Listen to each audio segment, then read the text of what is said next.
نمازی کے سترے کا بیان۔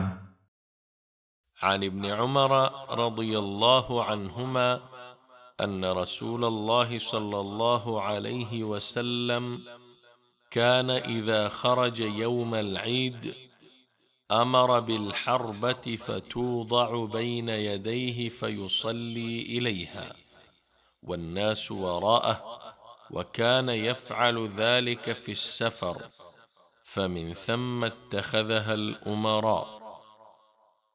صحیح بخاری حدیث نمبر 394 اور صحیح مسلم حدیث نمبر 501۔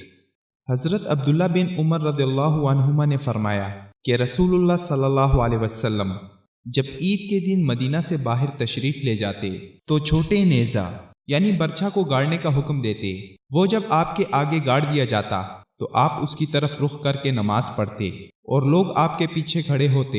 یہی آپ صلی اللہ علیہ وسلم سفر میں بھی کیا کرتے تھے۔ مسلمانوں کے خلفاء نے اسی وجہ سے برچھا ساتھ رکھنے کی عادت بنا لی ہے۔